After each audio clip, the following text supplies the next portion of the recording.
Madame, Monsieur, bienvenue à Metro News Magazine. Voici les sujets qui seront développés pour vous quelques minutes.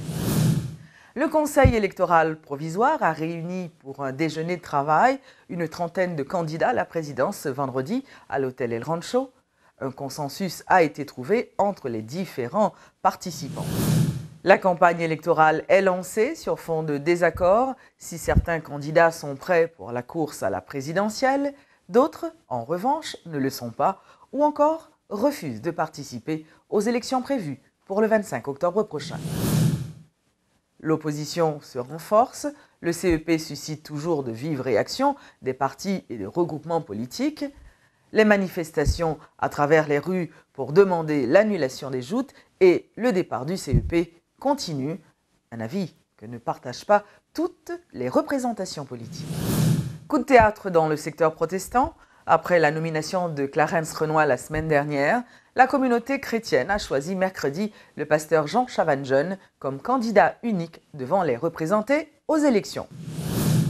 L'année scolaire a repris timidement lundi. Le coup d'envoi a été donné par le chef du gouvernement et le ministre de l'Éducation au lycée de Pétionville.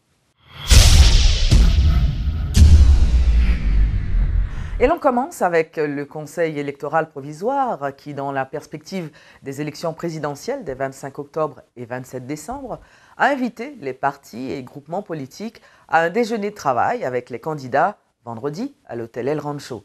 Les discussions ont surtout porté sur les mesures à adopter en vue de réaliser dans les meilleures conditions le scrutin du 25 octobre. Seule une trentaine de candidats sur 54 ont répondu à l'appel. Après plusieurs heures d'âpres discussions, un consensus a été trouvé sans toutefois satisfaire tous les participants. Et pour en savoir plus sur le déroulement de ce déjeuner de travail, nous recevons sur le plateau notre collaborateur Luckner Garot.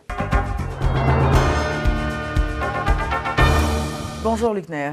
Bonjour Anne-Daphné. Alors, comment s'est passé ce déjeuner de travail à l'hôtel El Rancho ? Alors, ce qui était prévu comme un déjeuner de travail a failli durer toute la journée. C'était 5 heures de discussion entre les candidats, environ une trentaine de candidats et les conseillers électoraux. Donc, ambiance cordiale selon ceux qui ont pris part à cette rencontre. Rencontre au cours de laquelle le CEP a exposé à ces candidats qui ont répondu présent les mesures qui ont été adoptées pour faciliter le bon déroulement de la journée du 25 octobre. Qu'est-ce qui a causé un désaccord, plus ou moins, entre eux? Alors, désaccord, il y a eu plusieurs points. Et déjà, le CEP a facilité aux candidats de comprendre qu'est-ce qui s'est passé exactement le 9 août et quelles seront donc les dispositions pour éviter que ces cas se reproduisent le 25 octobre.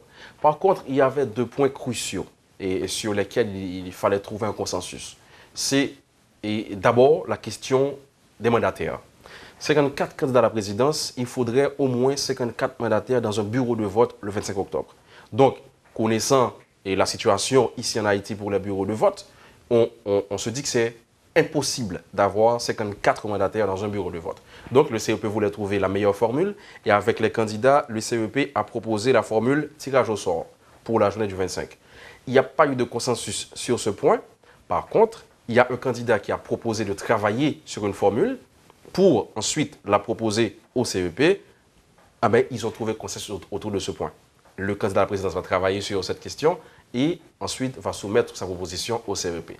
Donc, c'était le premier point sur lequel il fallait trouver un consensus. Le second point, c'est par rapport à la journée du 25. Impossible d'avoir 7 urnes dans un bureau de vote. Selon le calendrier électoral, Anne-Daphné, le 25 octobre, il devait avoir le premier tour de la présidentielle, second tour des législatives, les élections municipales et locales. OK? Maintenant, une pour la présidentielle, une pour les législatives, une pour les municipalités, AZEC, CAZEC, délégués de ville, et une pour la reprise des législatives, là où il y a eu des cas de fraude. Cette urne, c'est impossible. C'est beaucoup, oui. Donc, il faut trouver un consensus. Le CEP a proposé quoi? Le CEP a proposé que le 25 octobre, au lieu d'avoir 7 urnes, on réalise plutôt la présidentielle, premier tour de la présidentielle, la reprise des législatives là où il y a eu des cas de fraude, le second tour des législatives dans les départements où les élections se sont bien déroulées et les municipalités. Maintenant, le 27 décembre, on allait avoir les élections locales avec délégués de ville et le second tour de la présidentielle et le second tour des législatives là où les élections ont été gâtées. OK. Ça, c'est la proposition du CEP. Le CEP parle de consensus, mais selon le candidat Steven Benoît, qui a pris part à cette rencontre, il n'y a pas eu de consensus autour de cette question. Parce que Steven Benoît n'est pas d'accord avec cette proposition. Qu'est-ce qu'il propose? Steven Benoît propose, par rapport à tout ce qu'il y a eu le 9 août, parce que Steven Benoît estime qu'il y a eu vraiment au moins 8 départements où il y a eu des circonscriptions, qu'il n'y a pas eu d'élection. Selon Steven Benoît, ce qu'il faut faire, c'est le premier tour de la présidentielle, le 25 octobre. La reprise des législatives là où il y a eu des cas de fraude. Et le 27 décembre, il y allait avoir le second tour de la présidentielle, le second tour des législatives dans son entier, OK? Et les partielles qui ont été reprises le 25 octobre et celles du 9 août dernier. Est-ce que vous comprenez? Il y a une petite nuance, oui. La nuance, c'est quoi? Le CEP propose qu'on réalise le 25 octobre le second tour des législatives là où il y a eu d'élections et la reprise des législatives là où il n'y en a pas eu. C'est cela. Steven Benoît propose qu'on réalise uniquement la reprise des législatives le 25 octobre. Oui, c'est cela. Là où il y a eu... Et garder le second tour pour le 27 dans son entièreté. OK? C'est la proposition de Steven Benoît. Et le 27 décembre, on allait avoir le second tour de la présidentielle, le second tour des législatives dans son entier, et les partielles qui ont été reprises et celles qui ont été réalisées le 9 août, et municipales et locales le 27 décembre. Dans tous les cas, ça fait beaucoup. Ça fait beaucoup, mais la proposition de Steven Benoît Anne Daphné, c'est pour éviter des confusions, mais aussi, le point important qu'il faut souligner, c'est parce que la reprise des élections dans certains départements risque d'influencer les résultats. Donc, si dans l'Ouest, par exemple, vous éliminez 8 circonscriptions, eh bien, le candidat au Sénat qui est élu ou bien qui va au second tour, qui est en tête aujourd'hui, peut passer en 5e position après la reprise des élections dans ces circonscriptions. Donc, selon Steven Benoît, on ne peut pas donner les résultats aujourd'hui alors qu'il y a 8 circonscriptions où il n'y a pas eu d'élection. Donc, vaut mieux réaliser ou bien reprendre les élections dans ces circonscriptions et donner des résultats définitifs après la reprise. Et comme ça, tous les candidats ils vont au second tour le 27 décembre. Donc, une proposition appuyée plus ou moins par Sauveur Pierre-Etienne de l'OPL, qui lui aussi estime qu'il y a eu des cas de fraude. D'abord, les coupables doivent être punis. Selon Sauveur Pierre-Etienne, il n'y a pas que 16 candidats qui ont été impliqués dans les cas de fraude. Donc, il faudrait plus de sanctions pour plus de candidats impliqués. Et aussi, par rapport à la proposition de reporter les élections locales, Sauveur Pierre-Etienne pense que le CEP doit s'asseoir avec les partis politiques parce que hier, c'était avec les candidats. Donc, les candidats eux-mêmes ne peuvent pas prendre cette décision. Il faut voir ça avec les partis politiques et le CEP promet de rencontrer les partis politiques au moins mardi de la semaine prochaine. Une autre chose. Il y a plusieurs qui sont en désaccord, il y a plusieurs candidats qui n'ont pas été d'accord, ou il y a eu que Sauveur Pierre-Etienne pas beaucoup. Steven Benoît, qui a été en total désaccord, d'ailleurs il a demandé au CEP de consigner sa position, parce que vous vous rappelez de l'histoire avec Steven à El Rancho. Il ne faut pas que cela se reproduise. Il a demandé au CEP de consigner sa position. Il n'y a pas eu de consensus, il n'est pas d'accord avec la proposition. Et il demande aux autres candidats qui étaient là, bien sûr, de supporter sa position, mais vous faites au contraire que les autres candidats sont d'accord avec le CEP. Mais bien sûr, les candidats, pas les partis politiques, puisque le CEP doit rencontrer les partis politiques.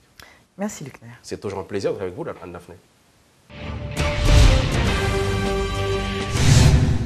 Parallèlement, le Front des candidats pour la lutte démocratique, ainsi que d'autres partis, groupements et candidats mécontents, continue, à travers des manifestations, de réclamer le départ de l'actuel CEP et l'annulation des élections.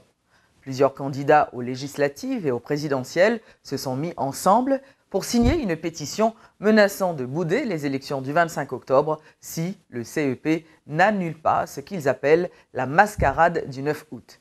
C'est le cas par exemple d'Edmond Supplice-Bozil de la Fusion et d'André Michel. Ajoutons que le coordonnateur général de la plateforme Vérité, Génard Joseph, a annoncé que sa formation politique ne participerait pas non plus au second tour des législatives avec des conseillers électoraux en poste. Les candidats en ballottage de la plateforme Vérité s'alignent sur la position du directoire du parti. Après différentes rencontres séparées avec les concernés, tous se sont finalement mis d'accord sur le fait qu'ils n'iront pas aux élections avec l'actuel CEP. L'institution électorale n'inspire pas confiance, pas la peine de penser à organiser les élections du 25 octobre, a martelé le coordonnateur national de la plateforme Vérité, Génard Joseph. Nous, dans l'élection, nous sommes toujours dans l'élection parce que nous sommes des vrais démocrates qui sont là pour respecter la loi. L'élection, c'est le seul moyen nous-mêmes nous accepter pour nous capables de permettre que nous prenions pouvoir. Nous, dans l'élection, sauf que nous ne pouvons pas aller dans l'élection avec ces EPSA. Confusion ou jeu de mots. En tout cas, selon le directoire de la plateforme, il n'a jamais été question de se retirer définitivement du processus électoral, précision apportée à ceux qui en croient le contraire. Dans l'intervalle, Vérité n'entend pas laisser le CEP en paix jusqu'à ce que ses membres décident de claquer la porte. D'autres stratégies sont envisagées afin d'obtenir gain de cause, explique pour sa part le candidat à la députation pour la circonscription de Ranquite, Pignon et La Victoire, Peter Constantin. Nous d'accord, nous déjà pris la décision, nous parlons en justice contre eux, même sommet la Cour internationale pour nous arriver. Parce que finalement, il faut que nous vivons côté. Nous comprenons que nous vivons en Haïti, le conseil électoral là, c'est celui qui dernière instance, pas dans quel recours, et puis il a fait une injustice, ou pas dans quel côté pour aller, ou regarder. De plus, Vérité va rejoindre les candidats qui, depuis 2 jours, ont gagné les rues pour réclamer la démission du conseil électoral provisoire. Entre-temps, Pierre-Louis Opon et son équipe sont fermes sur leur décision. Les élections du 9 août dernier ne seront pas annulées. Les membres du CEP ne quitteront pas leur poste, pas avant d'avoir terminé leur mission. À la cadence de chars musicaux, les protestataires ont pour la 3e fois cette semaine sillonné les rues de la capitale en scandant des slogans hostiles au président Martelly. Vendredi, désireux de se rendre devant l'hôtel El Rancho où se trouvait une rencontre entre le CEP et les candidats à la présidence, la police a dû intervenir pour les stopper. Georges Allen suivait de près la situation puisqu'il couvrait la marche. Aussi, il nous apporte plus de précisions. Bonsoir Georges. Bonsoir Daphné, bonsoir à tous. Alors, quelle était l'ambiance générale lors des manifestations? Tout d'abord, il faut dire Daphné que c'est une mobilisation anti-CEP à forte prédominance lavalassienne. Parce que tout au long du parcours, on a pu remarquer des centaines de gens, encore la majorité des gens qui étaient là, qui exhibaient des photos de l'ancien président Jean-Bertrand Aristide, et les messages ont été lancés par la candidate à la présidence, Maryse Narcisse. Donc pour le côté ambiance, il faut dire que les manifestants n'étaient pas agressifs dans leurs propos, mais dans leur comportement observable, non. Ils n'étaient pas agressifs de ce côté-là. Et les slogans étaient vraiment des slogans hostiles au CEP et même à l'endroit du gouvernement parce que, selon eux, le CEP serait sous la coupe réglée du gouvernement. Donc, il y aurait déjà un trucage planifié des élections. Ils étaient accompagnés, comme vous l'aviez souligné, de chars musicaux, de bandes à pied. Et par moments, on sentait que... Alors, il faut ajouter que c'est une manifestation, c'est une mobilisation qu'on doit prendre au sérieux parce que ça tend à s'amplifier.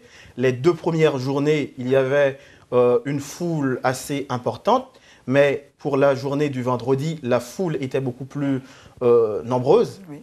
En termes de chiffres, en termes de participants. Ça a occasionné de forts embouteillages, que ce soit à Nazon, à Delma, puis ensuite à Bourdon, là où il voulait se rendre à l'hôtel El Rancho, où se déroulait une rencontre entre le CEP et les candidats à la présidence. Donc, à la fin de cette manifestation, il y a eu un petit groupe beaucoup plus entêté qui voulait semer la terreur parce qu'il y a eu une tentative de dresser des barricades de pneus enflammées. La police a dû intervenir très rapidement pour stopper ça, pour contrôler la situation. Ils voulaient se rendre devant l'hôtel El Rancho pour aller manifester ou... Lancer, manifester, c'est ça leur but, lancer le message au CEP pour dire aux conseillers électoraux qu'ils sont décriés, qu'ils doivent partir, qu'ils travaillent pour le compte du gouvernement. Donc, c'est ce qui est ancré dans la tête des manifestants. Par exemple, on a vu Maryse Narcisse, candidat à la présidence sous la bannière du parti Famila Valas, qui, dans son message, a dit, et je cite, « Je préfère déjeuner avec le peuple à travers les rues plutôt que de me retrouver sur la table avec le Conseil électoral provisoire. » Donc, ceci pour dire que c'est la mobilisation non-stop, et Maryse Narcisse l'a bien dit, qu'ils vont tenir le flambeau de la mobilisation jusqu'à ce qu'ils obtiennent gain de cause, satisfaction à leur revendication qui est l'annulation des élections du 9 août, qui selon eux, ce sont des élections planifiées pour que le pouvoir en place puisse rafler les postes au niveau, les sièges au niveau du Parlement, et puis ensuite la démission du Conseil électoral provisoire qui, selon les manifestants, les protestataires ou encore les contestataires, ne sont pas à la hauteur de leur mission. Juste avant de terminer, il y avait qui finalement dans cette manifestation, à part Maryse Narcisse? À part Maryse Narcisse, il y a eu d'autres candidats au Sénat à la députation. Par exemple, Jean-Tolbert Alexis qui a participé aux 2 premières journées. Ils étaient là lors de la 3e journée. René Civil, candidat au Sénat. Alfred Nicanor et tant d'autres. Donc c'est un front national de candidats. Non, Edmond Supplice-Bozil n'était pas remarqué pour la 3e journée. Mais on sait que c'est... François-Annick Joseph, il n'était pas là non plus lors de cette 3e journée. Mais ceci n'a pas empêché la foule d'être compacte. Estimé à peu près des centaines. On ne peut pas mettre un chiffre exact, mais ce que l'on doit préciser... Oh non, plus, beaucoup plus. Des milliers plus. Pas des milliers. 1 millier? Oui, 1 millier, à peu près un millier. C'est 1 millier. Oui, à peu près 1 millier, mais c'est une foule qui tend à simplifier. Comme on l'a dit, c'est une manifestation, une mobilisation anti-CEP qu'il faut prendre très au sérieux. Parce que ça a généré, on l'avait souligné, un embouteillage monstre au niveau de Nazon. Ça a perturbé la circulation. Au niveau de Delma, donc... bien que la police ait fait un travail, je ne dirais pas remarquable, mais quand bien même, ils ont donné du fil à retordre à la police, aux agents de la PNH et même aux agents du corps spécialisé, CIMO, sur qui ils ont buté, arrivé à Bourdon, là où au niveau du Morne-Lazare. Du Morne-Lazare, où ils voulaient se rendre à El Rancho pour lancer leur message. Donc, manifestation à prendre très au sérieux parce que c'est une foule qui tend à s'amplifier. Et puis ensuite, c'est une manifestation, on l'a dit au début, à forte prédominance lavalassienne. Merci Georges. Merci Daphné. Il faut dire aussi qu'un groupe de parlementaires et de candidats à la présidence mécontents, baptisé Initiative Populaire pour sauver démocratie, Ipso Démocratie, a dénoncé le comportement des 9 conseillers électoraux et réclame également l'annulation des élections et la démission du Conseil électoral. Selon eux, la communauté internationale est en train de pousser le pays vers le chaos en cautionnant le scrutin du 9 août. Le candidat à la présidence, Jacques Sampeur, invité à la rubrique Le Point, est de son côté favorable à la poursuite du processus électoral. Il appelle toutefois le CEP à sanctionner fermement les partis qui sont à l'origine des troubles et des fraudes du scrutin du 9 août dernier. Il faut qu'ils prennent des sanctions énergiques contre tous les partis qui ont saboté le scrutin du 9 août. Je dis que je sais que les choses ne sont pas faciles. Je dis que le CEP a affiché beaucoup de courage en certains points, mais quand vous faites quelque chose, vous le faites très bien jusqu'au bout. Et il ne faut pas qu'il y ait deux poids, deux mesures. Pour qu'un élément soit crédible, il faut qu'il sévisse de part et d'autre. Voyez, alors je dis que je suis pour les élections, mais que le CEP reste crédible, qu'il inspire confiance. Le professeur Gratien Jean lui dit être aussi en faveur de la poursuite du processus électoral, mais à condition que le CEP corrige les erreurs du premier tour. Je crois en ces élections. Il faut organiser ces élections. Il faut que le Conseil électoral corrige.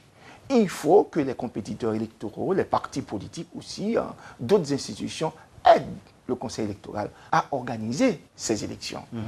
Je crois qu'il faut voir dans quelle mesure avancer avec le processus électoral, organiser ces élections pour que nous mettons fin réellement à cette transition qui n'en finit pas. L'ambassadeur des États-Unis en Haïti, Pamela White, arrivée en fin de mandat, est contre le gouvernement de transition. La diplomate a encouragé les acteurs impliqués dans le processus électoral à tout mettre en œuvre pour que les élections du 25 octobre et du 27 décembre aient lieu dans le pays. Par ailleurs, se félicitant de la réussite de sa mission en Haïti, Pamela White dit partir avec un sentiment de joie mêlé de tristesse. C'est une Pamela White entourée de ses proches qui a fait ses adieux à Haïti lors d'une soirée spéciale organisée en son honneur au Caribé Convention Center. Une activité à laquelle ont pris part de nombreuses personnalités du pays, notamment le président de la République et son épouse. Une initiative de la Chambre américaine de commerce en Haïti, AmCham, pour exprimer sa gratitude envers la diplomate dont le mandat est arrivé à terme. L'ambassadeur des États-Unis n'a rien perdu de sa fougue et de son énergie. Elle dit laisser Haïti avec un sentiment double. Avec beaucoup de joie et beaucoup de tristesse. Vraiment, vraiment, j'aime Haïti. 3 ans depuis que Pamela White s'est attachée à Haïti. Par la même occasion, nombreux sont ceux également qui se souviendront de ces liens d'amitié avec le couple présidentiel. Très souvent, l'ambassadeur des États-Unis a été remarqué s'affichant avec Michel Martelly et son épouse, ce qui a suscité des reproches et des critiques de la part de ses détracteurs. À cela, Pamela White répond. C'est vrai, ça fait des années et des années que j'ai fait la connaissance de Sophie. Nous étions comme ça il y a 30 ans. Elle a fait beaucoup de choses, pas comme parce qu'elle est première dame, parce qu'elle a un cœur très grand. Il faut que les personnes comprennent la relation que j'ai eue avec elle et aussi avec le président. Des moments forts, Pamela White en a eu beaucoup dans le pays. Sur le plan politique, elle a souvent été critiquée pour ses prises de position concernant les affaires internes du pays. Son vœu, c'est de voir Haïti aller de l'avant. C'est la raison pour laquelle elle invite les acteurs impliqués dans le processus électoral à tout mettre en œuvre afin que les élections du 25 octobre et du 27 décembre aient lieu pour qu'il n'y ait pas de gouvernement de transition. Parce que c'est l'heure d'avoir un gouvernement qui est élu par les peuples haïtiens. On ne peut pas encore un autre gouvernement de transition. Vous savez que ça, peut-être c'est une bonne idée dans un petit coin ici, mais ce n'est pas une bonne idée pour le mot international. Que Pamela White a pris ses fonctions en tant qu'ambassadeur en Haïti en 2012. Elle doit quitter le pays d'ici le 13 septembre prochain et sera remplacée par Kenneth Merwin.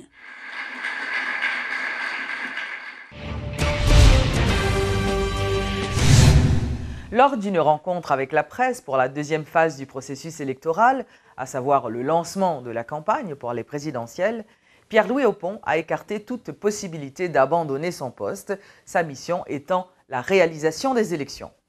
Et pour dire un mot sur le lancement de la campagne, certains prétendants se sont jetés dans la course, d'autres, en revanche, disent ne pas être prêts, mais le chef de l'État, lui, a salué le lancement de la campagne pour les présidentielles. Il a souhaité bonne chance aux candidats, tout en les invitant à ne pas recourir à la violence. Même son de cloche du chef du gouvernement, Evans Paul, qui a exhorté les prétendants à ne pas user de brutalité et bien sûr à ne pas utiliser non plus les moyens de l'État dans leur compétition politique. À l'hôtel Le Plaza mardi, une assemblée de 169 personnalités issues de la communauté chrétienne a désigné le pasteur Jean Chavanjeune pour les représenter aux prochaines élections. Insatisfait du travail fourni par la commission de médiation dirigée par le pasteur Gérald Bataille, qui avait désigné Clarence Renoy comme candidat unique, ces pasteurs, ces leaders et responsables d'institutions protestantes ont de préférence voté presque à l'unanimité en faveur du pasteur Jean Chavanjeune. Il prétextait ne pas connaître Clarence Renoy dans le secteur. Toujours est-il qu'à ce jour, le même nombre de candidats protestants se présentent aux élections présidentielles.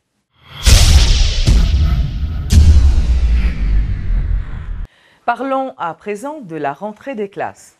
Les élèves ont repris officiellement le chemin de l'école lundi, mais très peu d'élèves étaient remarqués dans les rues de la capitale, même constat dans les villes de province. Malgré l'annonce de subventions du ministre Maniga, la subvention de 2 millions d'ouvrages et certains changements dans le système, les parents, visiblement, ne sont pas prêts. Le Premier ministre Evans Paul, accompagné du ministre de l'Éducation, celui de la Jeunesse et des Sports et d'autres membres du gouvernement, a procédé lundi au lancement officiel de la réouverture des classes au lycée national de Pétionville. Ces autorités ont tous été unanimes en exhortant les élèves à prendre leurs études très au sérieux. En ma qualité de Premier ministre, j'ai l'honneur de déclarer ouverte l'année scolaire 2015-2016. C'est au lycée national de Pétionville que le Premier ministre haïtien a procédé à la réouverture officielle des classes. Entouré des membres de son cabinet, Evans Paul, d'un air enjoué, s'est adressé à des centaines d'élèves de l'institution. Selon le chef du gouvernement, cette nouvelle année académique lancée ce lundi est un moment unique pour tous les acteurs impliqués dans le renforcement du système éducatif. De nombreux efforts ont été consentis pour parvenir à ce jour, selon le Premier ministre, qui invite les élèves à prendre leurs études au sérieux. Pas oublier, l'école, c'est semence, connaissance, éducation, c'est lumière, la vie. Pour corroborer, le ministre de l'Éducation nationale reconnaît que le gouvernement a agi efficacement en vue de permettre à plus de 3 millions d'élèves de reprendre le chemin de l'école dans tout le pays. Cependant, bon nombre d'entre eux n'ont pas pu y aller faute de moyens, déplore Nesmi Maniga. Cela dit, ceux qui ont la chance d'être dans une salle de classe doivent en profiter pleinement de l'avis du titulaire du MENFP. Nous connaissons quelqu'un qui ne peuvent jamais aller à l'école à naissance encore, malheureusement. Il y a quelqu'un qui pas l'entrée à l'école là. Et nous connaissons pas la même chance avec nous-mêmes qui là depuis le premier jour. Nous avons pensé spécial pour eux. Tout le gouvernement a pensé spécial pour eux. C'est une raison qui fait pas de dormir. Il faut nous mettre tête nous ensemble pour nous construire l'autre qualité pays qui baille tout petit pays d'Haïti possibilité depuis le premier jour de l'école puis à l'école.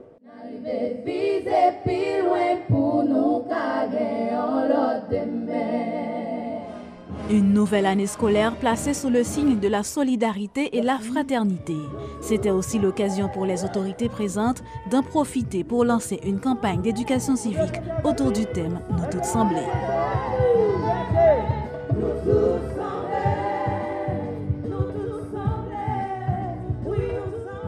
Le président Martelly s'est adressé à la nation, invitant les parents, les écoliers, les professeurs à faire en sorte que l'année académique 2015-2016 soit une réussite. Le chef de l'État s'est réjoui que son administration ait permis l'ouverture d'un débat sur l'éducation par l'engagement du programme de scolarisation universelle, gratuite et obligatoire, le PSUGO.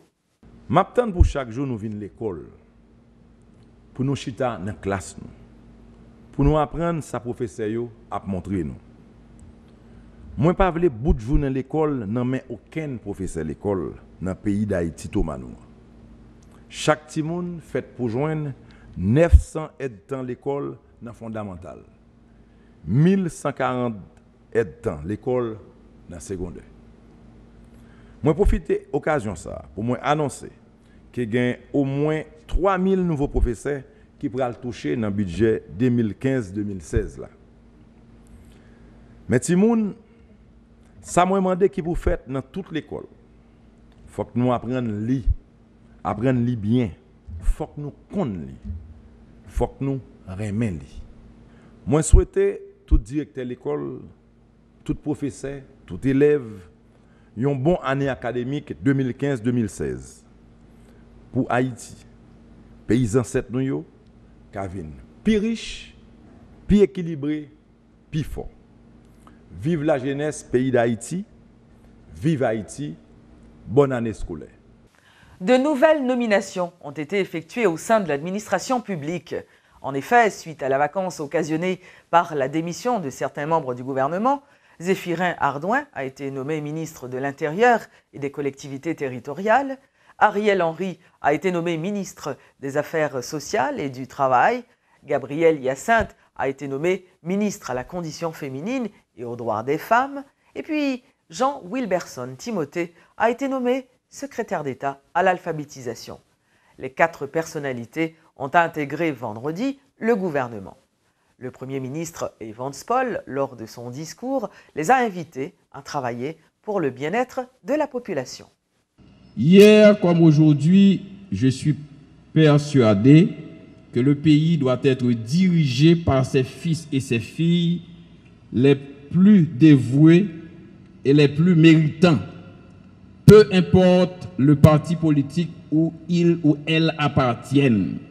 Avant tout, ce qui doit nous guider dans nos actions quotidiennes est le bien public, le bien-être collectif, le respect des normes, de la Constitution et des lois qui nous régissent, la consolidation des principes démocratiques, l'intégration des couches sociales les plus vulnérables dans l'économie réelle et l'avancement du pays sur le plan international. À cet égard, j'invite les nouveaux ministres et le nouveau secrétaire d'État à travailler, chacun en ce qui le concerne, pour l'avancement du pays.